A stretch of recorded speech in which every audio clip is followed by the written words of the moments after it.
Bonjour à toutes et à tous, merci de nous rejoindre pour un nouvel épisode du Club Excellence. C'est une nouvelle saison, une saison particulière. On va parler de la vente et en particulier de la formation, du conseil, du management.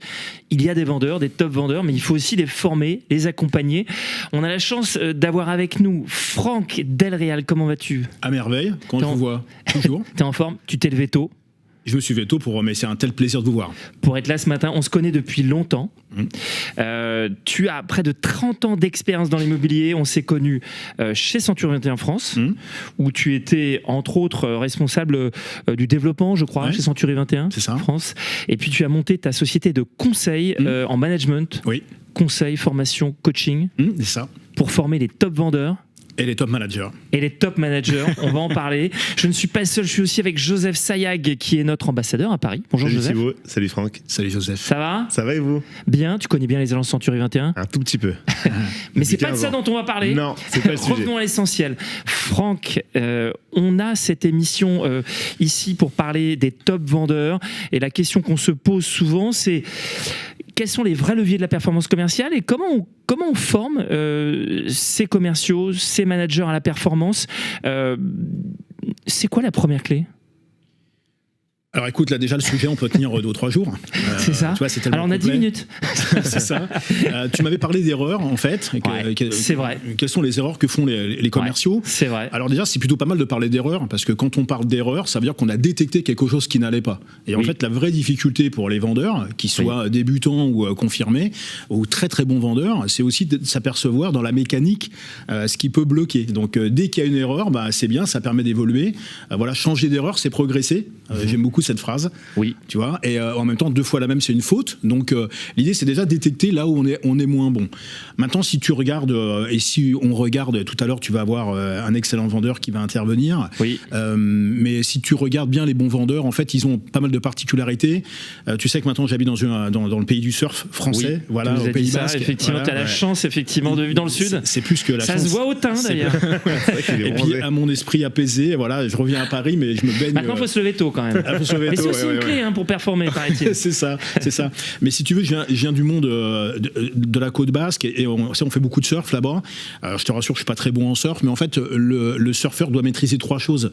D'abord, il doit maîtriser une technique. Voilà. Et en fait, le surf, c'est très technique. Et la vente, c'est très technique. Aujourd'hui, tu parles avec les plus grands vendeurs, tu lis les plus grands bouquins des meilleurs vendeurs du monde. Ils ont une technique, ils ont une méthode qui commence par A, qui finit par Z, qu'il faut appliquer. Et la méthode, elle est toujours dans le même sens. C'est bête, mais souvent, des fois, par excès de confiance ou par automatisme. Oui, par automatisme. Alors, c'est plutôt pas mal, mais des fois, on dérive un peu. Moi, j'appelle ça un peu de dérive. On oublie une étape, on la fait un peu moins longue. Donc voilà, ça, respecter les étapes et surtout en vente et en négociation, c'est essentiel. Tous les grands négociateurs te le diront. Donc il faut réviser ces classiques. On ne peut pas simplement se dire je suis fort en vente, je le fais à ma façon, à l'instinct, et on verra. Moi, je crois pas, parce que les grandes équipes de vendeurs dans le monde, ceux qui vendent des Rafales, ceux qui vendent des choses à plusieurs millions d'euros, des milliards d'euros, en fait, ils sont jamais tout seuls, ils sont plusieurs. Il y a toujours un qui entame la négociation, qui commence à discuter de la vente, il est toujours accompagné, il a beaucoup d'éléments en tant que paramètres, mais ils sont jamais tout seuls. Donc aujourd'hui, quand on a des vendeurs dans l'immobilier, on est souvent seul dans l'immobilier, et il faut toujours sortir du rendez-vous en disant est-ce que j'ai respecté les étapes ? Alors ça veut pas dire qu'on les fait pas, mais on les fait peut-être un peu moins bien. C'est quoi les grandes étapes ? Alors, la première, c'est générer du contact prendre contact, faire du lien avec le client. Ça, c'est essentiel. C'est le premier contact. Les premières 20 secondes sont importantes. Est-ce que la tête du vendeur me revient ? Est-ce qu'il a le sourire ? Les 20 premiers mots qu'il va prononcer, tout ça, on connaît, mais c'est très important. Il faut faire un reset avant un rendez-vous pour pouvoir être vraiment accessible. Et puis, pourquoi écouter l'autre ? Voilà, c'est vrai que c'est important. Donc, le premier contact, la découverte. Comment je découvre mon client, c'est l'essentiel. Chaque bon vendeur fait des découvertes importantes. Et tu vois, les dérives, c'est simple, mais on s'intéresse plus à l'objet qu'au sujet. On s'intéresse plus au quoi qu'au qui. Et en fait, l'inconvénient, c'est qu'il faut vraiment avoir un objectif de comprendre l'autre, de le connaître. Et après, en fait, la problématique de ces vitrines, de son bien immobilier, elle est presque secondaire. Mais c'est 20% des questions, 80%, c'est de qu'est-ce qu'il attend de moi, c'est quoi son expérience et comment je peux l'aider. La découverte, c'est fondamental. Donc l'erreur qui est souvent faite par les jeunes commerciaux ou managers, en tout cas, c'est qu'on va trop vite vers le quoi et on passe pas assez de temps avec le client pour comprendre son besoin. Alors le quoi, c'est hyper important. Ouais. Bien sûr, dans l'immobilier, tu sais, c'est très technique, mais c'est aussi un peu comme dans tes affiches vitrines. Ouais. Mais d'un autre côté, il faut commencer par bien connaître le client. Si j'essaie de le convaincre alors que je ne le connais pas, je ne vais pas y arriver. Et c'est dramatique. Donc, un rendez-vous de découverte, c'est 80% j'écoute et 20% je vais parler.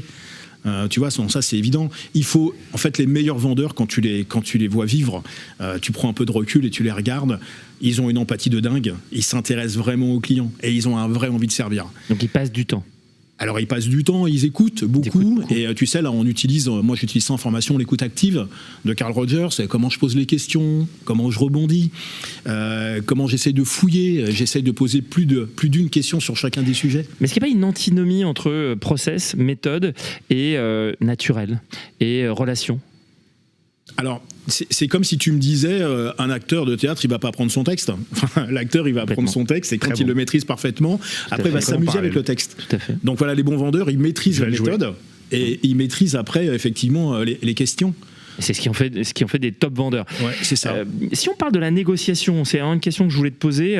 La posture d'une bonne négociation, c'est quoi ? C'est agressif, c'est en retrait, c'est comment on doit se positionner, ou est-ce que cela s'adapter au client ? Ouais, alors moi j'ai des formations justement pour ça, pour essayer de comprendre comment l'autre fonctionne. Ouais. Alors, pas pour le changer parce qu'on n'y arrivera jamais, mais en tout cas comment il fonctionne, quels sont ses leviers qu'on peut voir dans l'observable, et à partir de ce moment-là, essayer de lui donner le bon carburant pour communiquer avec lui. Il y en a qui vont être très analytiques, donc il faut partir sur des preuves, des tableaux, ce genre de choses. Il y en a qui vont être dans le projet. Enfin, tu vois, ils ont tous des caractéristiques différentes. Donc déjà, bien comprendre son client, c'est déjà lui vendre quelque chose.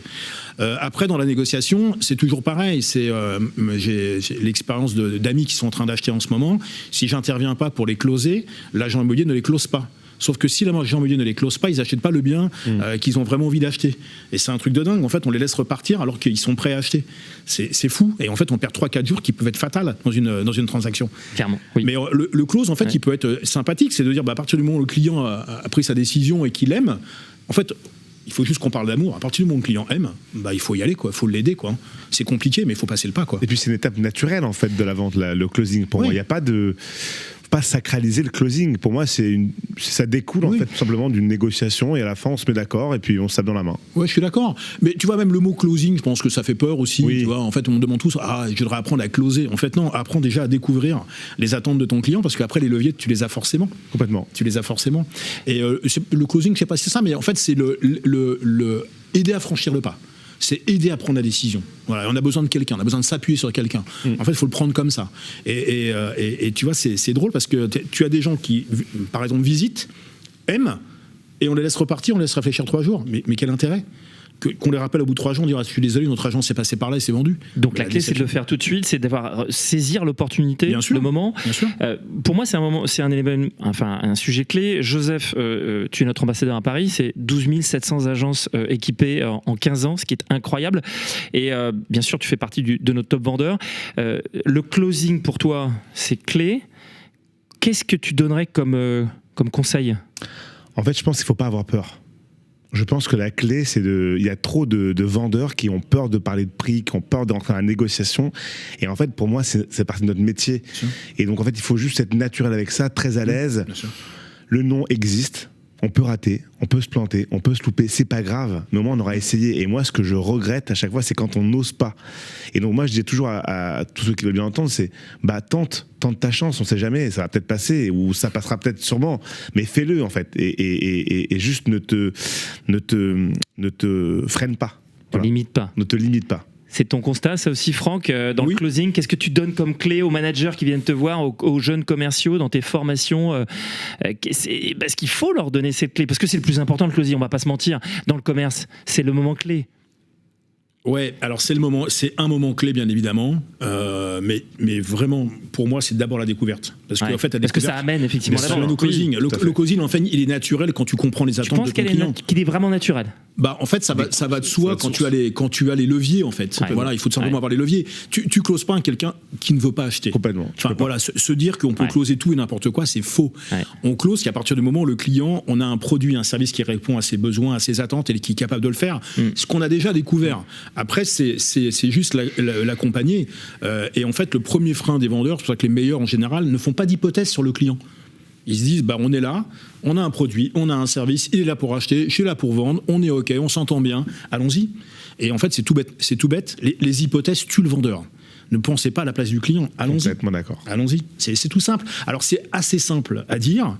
Voilà. Après, en formation, pour détecter ça, travailler là-dessus, d'abord, il faut avoir je t'ai parlé du surf, je t'ai parlé de la technique, je t'ai parlé de la condition, l'envie de faire et tout ça. Après, l'élément, c'est l'humain. C'est l'humain qu'on a en face de soi. Le comprendre. Et voilà, si on maîtrise les trois, on est un bon surfeur, en tout cas un très bon vendeur. Comment ça se passe si on veut effectivement se former avec toi? Il faut se préparer à 1 an, 2 ans de travail, c'est combien de temps? Donne-nous un peu d'éléments là, parce qu'on a envie de se former. Puis Joseph surtout, il a besoin de se former. Donc comment le former? Alors moi déjà, ce qui est important pour moi, c'est pour ça que je suis d'abord consultant, c'est-à-dire essayer de comprendre la problématique des équipes. Parce que souvent les patrons t'appellent ou des managers t'appellent d'équipes commerciales en disant voilà, il faut que tu fasses une formation là-dessus. Bon, c'est très bien, mais est-ce que c'est vraiment ça le problème? Est-ce que l'analyse a été faite? Alors analyse factuelle, avec des chiffres, des ratios, enfin voilà, sans se prendre la tête, mais avoir quelques mesures sur ces sujets-là. Et puis surtout, est-ce que tu as observé tes mecs? Est-ce que tu les as filmés? Est-ce que tu as été en rendez-vous avec eux? Est-ce que tu les as écoutés? Parce que là, on apprend énormément. Et après, on détecte le vrai point de formation. Après, le point de formation, plus l'équipe est experte, plus il faut les mettre en situation pour comprendre ce qui ne va pas et leur faire prendre conscience de ce qui ne va pas. En fait, le plus dur, c'est de faire prendre conscience, c'est ce qu'on dit, un incompétent inconscient. Il y a quelque chose qui ne fait pas bien, mais il n'en a pas forcément conscience. Donc, dès qu'il en a conscience, c'est plus facile pour lui après de travailler le sujet.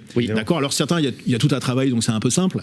Mais un top vendeur, il faut le regarder, le filmer, l'observer. Tu vois, il faut aller en rendez-vous avec lui. Et là, on peut détecter, tu vois, quelques millimètres de réglage qui vont permettre de... Et tu fais ça?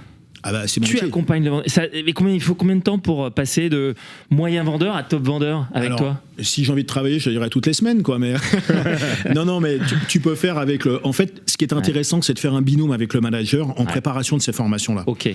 Moi, j'arrive avec la meilleure formation du monde. Il faut avoir un avant, bien analyser la situation, un pendant de la formation, prendre de la matière, des tips, observer et avoir quelqu'un comme moi qui est capable de mesurer les petits écarts importants qui vont faire la différence.